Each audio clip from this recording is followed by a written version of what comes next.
Let me press that. So when you join in on the club, we've had a quick run through some of this information about the project. But underneath here, there's invitations to join in. And at the moment, there's not a huge amount on there, but there will be more added each month. And this month's activity is this one here, looking closely at mosses. Up at the top, there's the title and there's a very, very short overview. So this is the Mossy Art Challenge #1.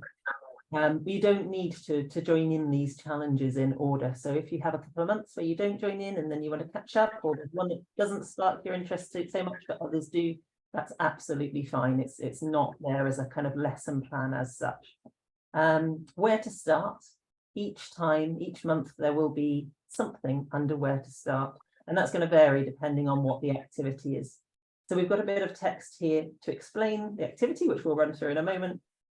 With this month's one, we've got a lovely video of Nan looking at moss, and we'll be sharing that in a minute to show you. And then we've got some photos and some ideas and inspiration underneath that. Just because this is the first one, I'm going to keep running through and kind of show you these other headings as well. So under the Now Share It, this is where hopefully the stuff under where to start will inspire you. And we would really love it if you're happy to share your experience of what those prompts have then led to under the Now Share It. So you just click in here and you can add a photo. You can do this from your phone or from your laptop or however you're joining in. We would really enjoy having pictures. Naomi's popped one here of a drawing that a school child did on one of the visits that she made to a school. And underneath, oh, hang on a minute, I've lost it. Underneath there, you have the ability to cheer it and also to comment in there, to sort of say what you think of it and what that might inspire or what that might lead on to. And again, with the where to start, if we suggest something and you think, oh yeah, I want to do that, but I want to do it in a different material, or I don't know, we're suggesting one drawing and you want to do 100 drawings, we're not going to stop you. Or maybe someone might want to do some writing, yes, or record a song, or write a recipe, or really anything that has come out of it is really welcome. There's no rules as such. It doesn't need to strictly speak fit underneath that, because it might inspire somebody else to do something even more amazing. And then we've also got the who's taking part over here. So if you want to have a look and see who else has signed up for this month's activity, then you'll be able to see in there, and you can always follow them and chat with them in there. So I think I'm going to pass back over to Naomi. Okay. So we are going to be looking a little bit more closely at mosses, and yes, there is going to be a 5-minute short film with me on Harvard Moor, Lorna, looking at the mosses there. But I think perhaps we'll just before we do, we just be reminded of what amazing small plants they are. I think, as Chloe said, we were first inspired to look more closely at them, partly because of the story of the moorland and the peatland. And over the UK, I can't remember the actual figures, but the peatlands there's only a small percentage of the peatlands across the UK that are in good health. And in good health, I mean that they're completely covered in mosses and other plants to hold the drying and bare peat underground, which when it is bare, carbon escapes as it escapes into the atmosphere. And so it's really important that these peatlands are restored long term, well, short term, but over time. And the type of moss that lives there is a type called sphagnum, or sometimes referred to as pom-pom moss. And I've got a little pile here. I don't know whether it doesn't look very healthy actually, but I'm going to just see whether it Can you see? I think it might have turned itself. Oh, it's turned itself off. All right, I'm going to show you this way. I did have my phone all attached, but it's turned itself off. Can you see this here? These pieces of moss have been kept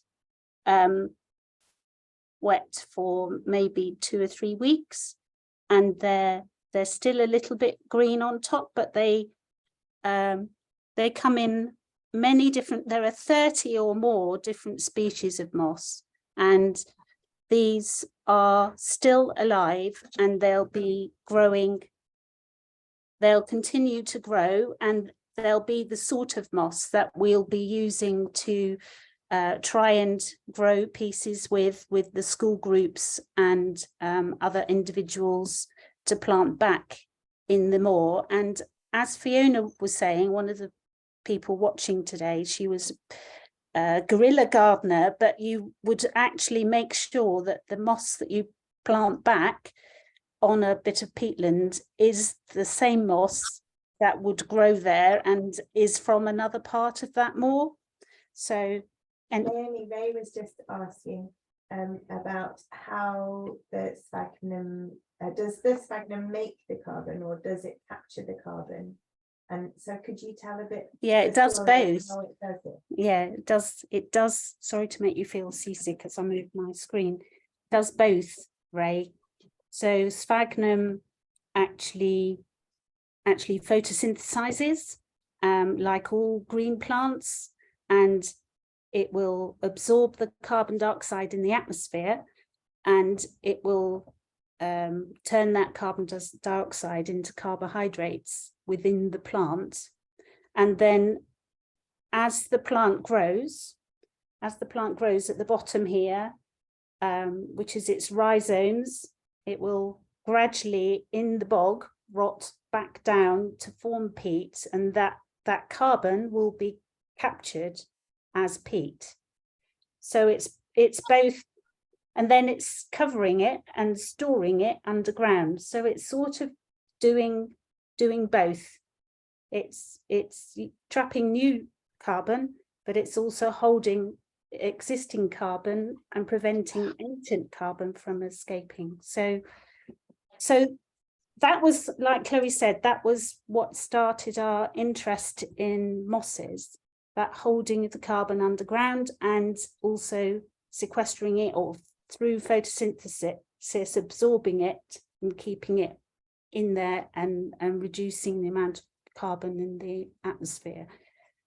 So I think there are 2 other sort of forms of mosses I've got here, but I think perhaps before we look at some more live samples and then look at the way we've been getting creative with the mosses, we should see the film. Otherwise I'll be repeating myself 3 times and we'll be more than an hour long, won't we? So Kat, can we see the film, please? Hi, Naomi. Yes, just give me 2 seconds to share my screen, and I'll be there.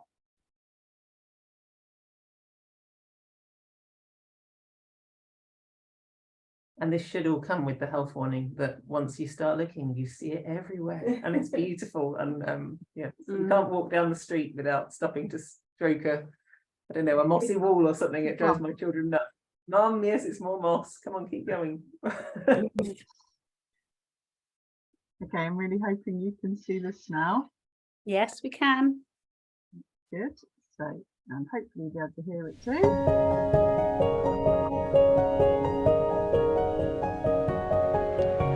At the dawn of time, moss was the first plant to venture out of the sea and onto the barren land.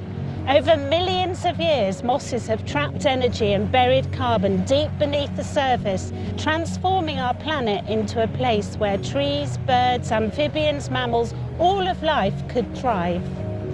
They have survived on the planet for 450 million years through extreme climate changes. We have a lot to learn from them. They're stronger than they first appear. This is the story of mosses, how they bury the carbon giant and some of the other ways that their tiny actions can nurture all of life. Mosses are part of a group of plants called bryophytes. Along with tiny plants called liverworts and hornworts, there are over 1,000 species in the UK. Mosses are often overlooked and ignored, yet they are all around us. They can thrive up mountains, in woods, by the sea and on bricks. They just need a bit of dampness. Moss grows in cracks, at the edges and in shadows. Look closely and you will discover a truly wild place on your doorstep.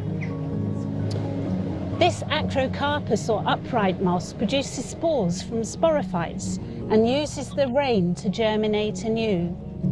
When you look closely, you will be astonished at their complexity and beauty. Then in a garden or in a park or woods, you might find these spreading Pleurocarpus mosses and fern-like mosses, making multiple layers. They harbour a forest of their own with tiny little creatures like tardigrades and miniature worms called nematodes. Birds will eat these creatures and also make soft, mossy linings to their nests. From mosses, we learn that when we take small actions together, we can bring abundance back to abandoned places.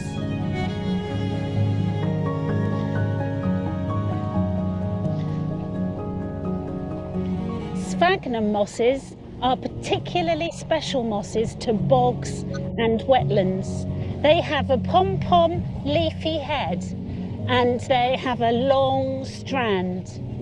They can store many times their weight in water. There are about 30 species which form mounds and mosaic carpets of growth with other mosses, lichens and vascular plants.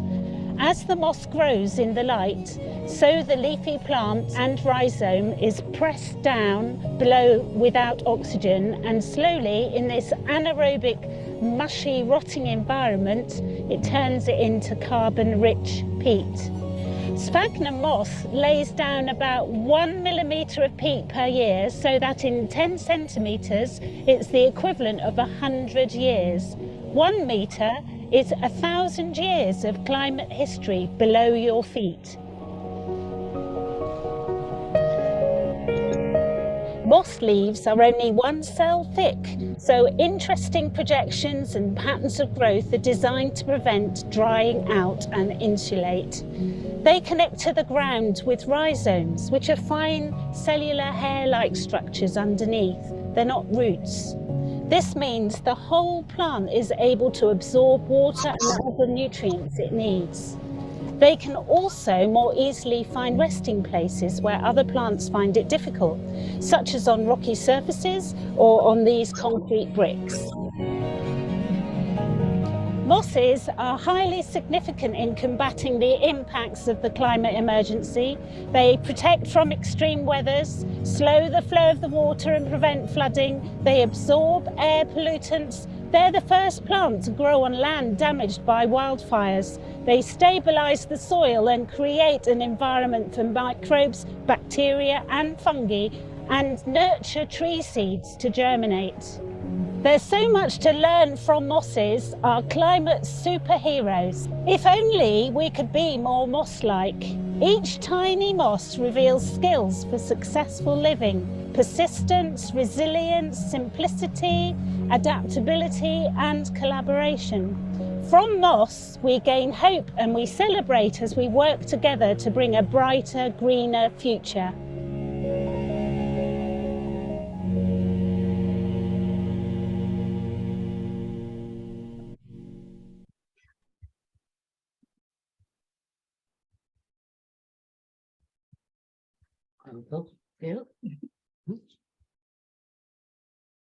To unmute myself, yes. I muted myself just in case I wanted to go, ah! I don't want to spend 5 minutes looking at myself, but anyway, so there we are, there's the summary, and I did repeat some of the stuff, but now I think we get into look at some of the beauty of these mosses. I know you might have some stories to tell us. But if you have a look at these are mosses that still stay beautiful, even though they're drying out slightly. I mustn't put them on. Can you see it all right there? Yeah. I don't know whether you can see these tiny little sporophytes. Can you see them on there? Does that look? Yeah. About Yeah.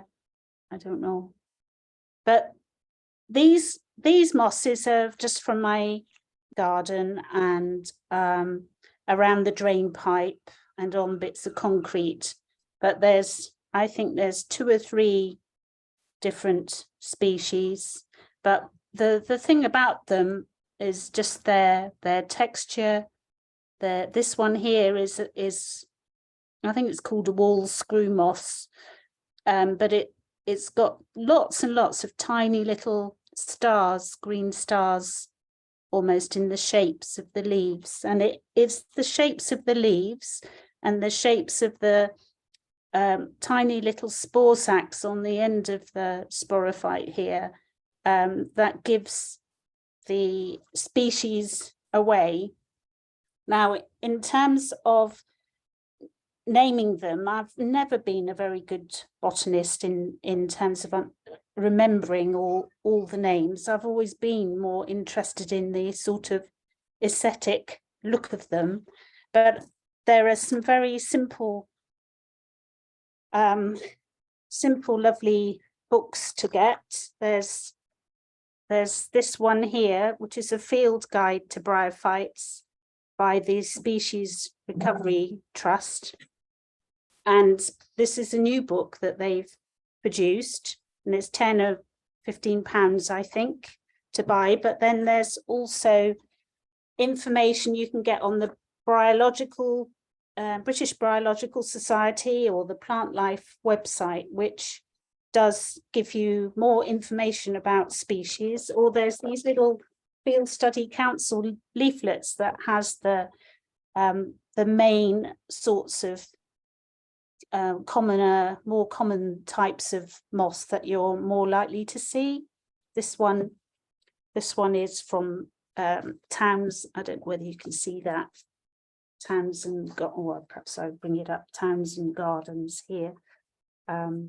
Those sorts of mosses, and then there's I've got another tray of them here, just to show you again, and it's just to get you looking at look at these, look at the way these moss strands branch from each other at sort of at right angles.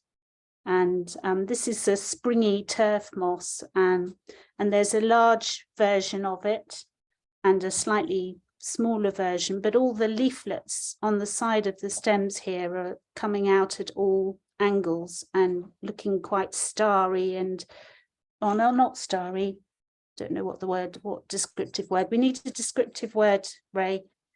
Kind of like pipe cleaners, aren't they? Yeah, pipe cleaners is quite a good term.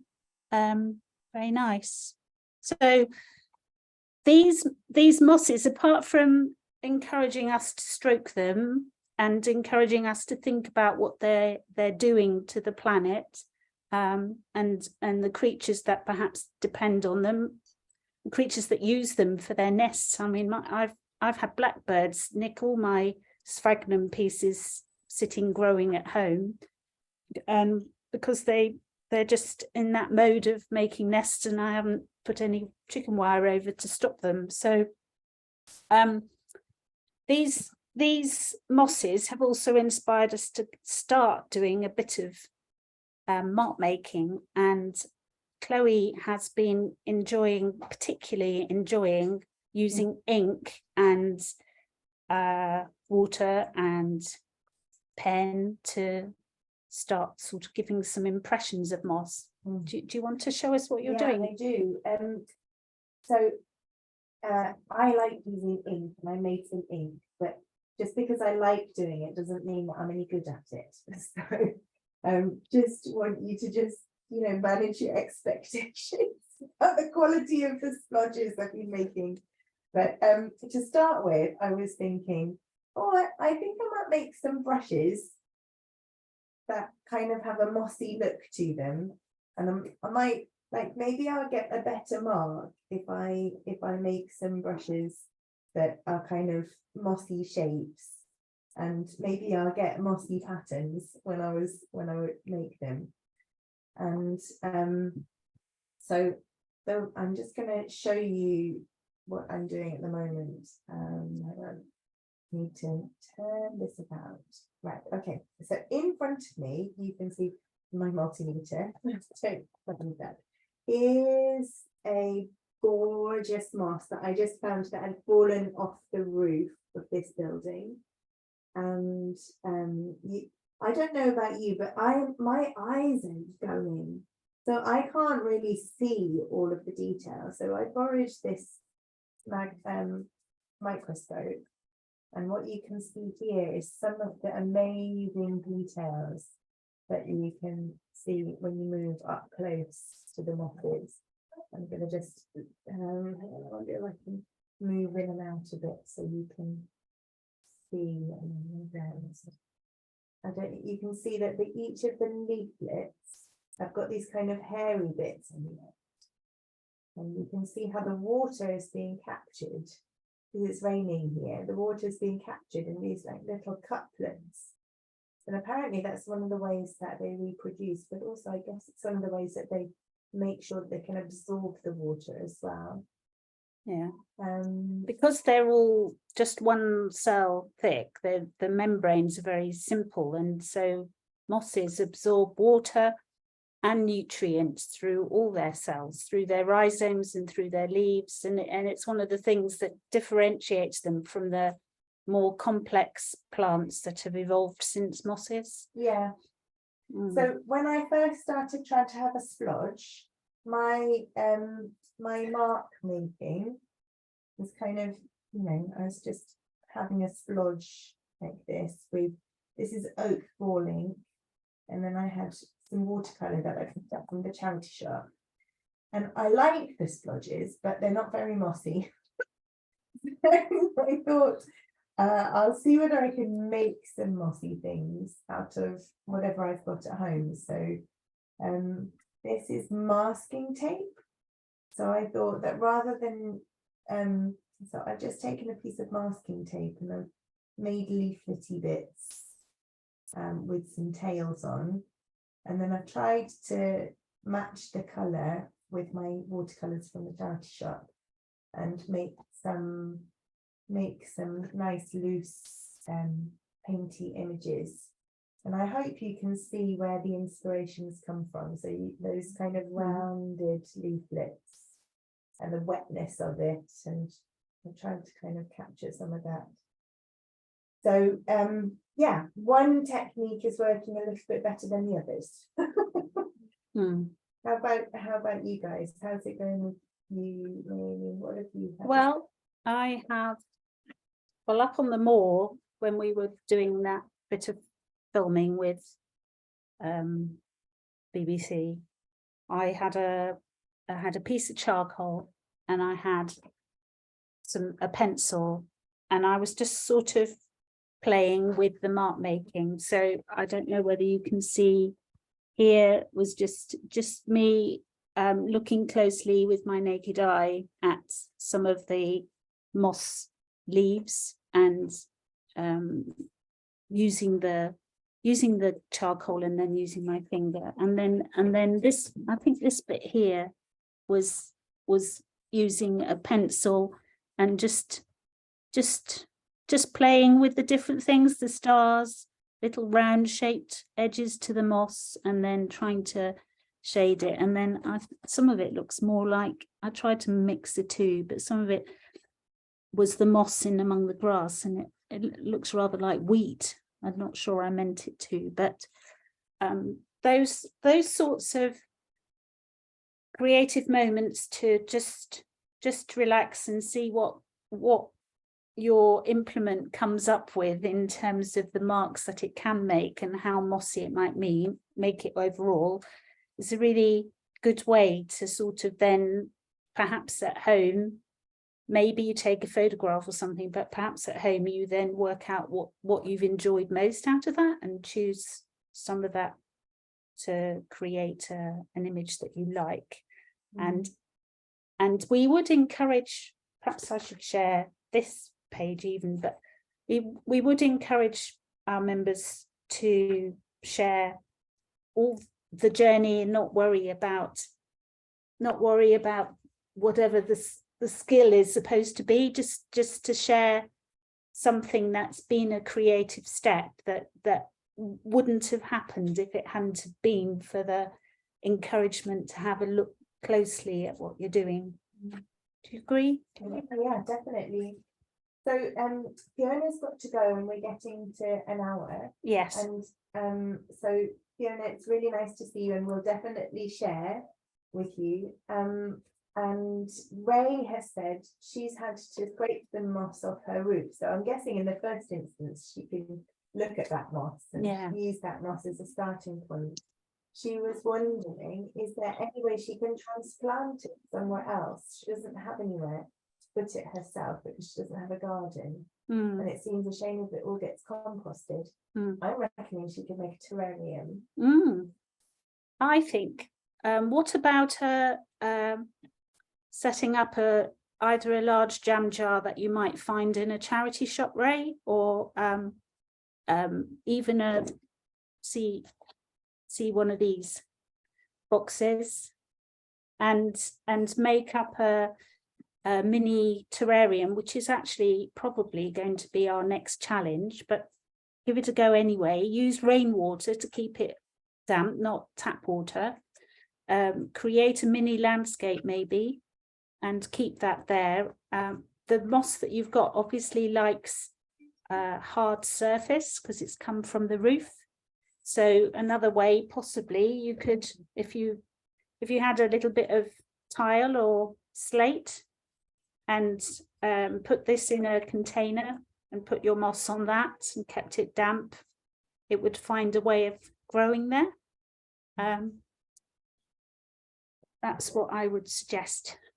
If the whole roof's worth, I think you might be giving people some terrarium moss.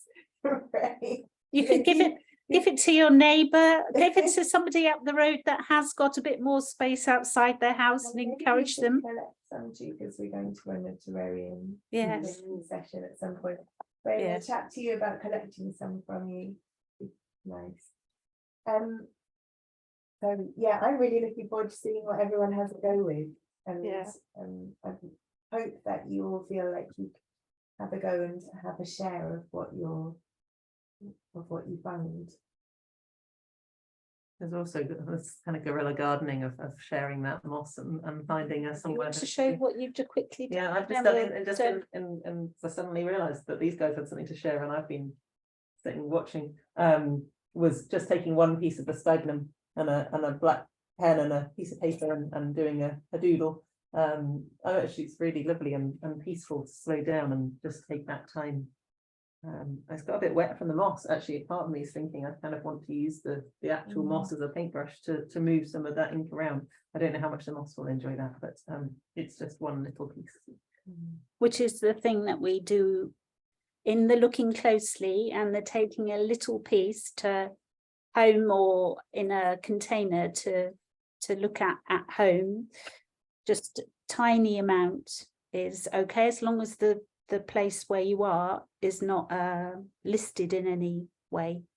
If it's a special scientific interest, you shouldn't touch it, but if it's your roof or around your drain pipe or in a park and there's just a tiny bit there that's inspiring you and plenty more like it around, you can use it and it can become you can foster it for a while and then put it back when you finish with it. So on that note, do you think we've done our first challenge? I feel like we have. Should we ask if there's any questions? Yeah. Any more questions, anybody?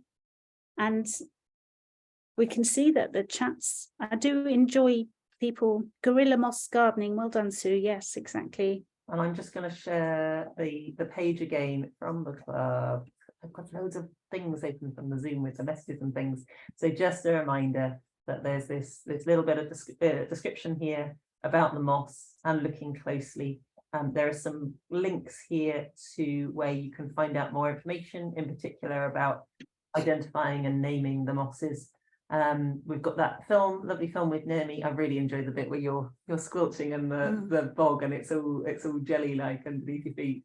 And then a few photos here just to start you on your journey. And as I say, there's the now share it at the top. I'm going to take a photograph of what I've just done, which I'll share it and take a photo and stick it on there. Thank you. Okay, thanks for joining us, and any feedback, please email us or leave a comment on the club and we'll respond. And next time we will be looking, I think we'll be looking at making terrariums, won't we?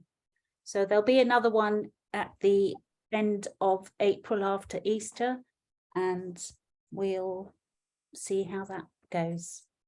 We look forward to seeing you and maybe others then. Thank you for Thank you. joining us. Thank you. Thank you, everyone. everybody. Thank Lovely you. to see you. Yeah, bye-bye. Bye-bye.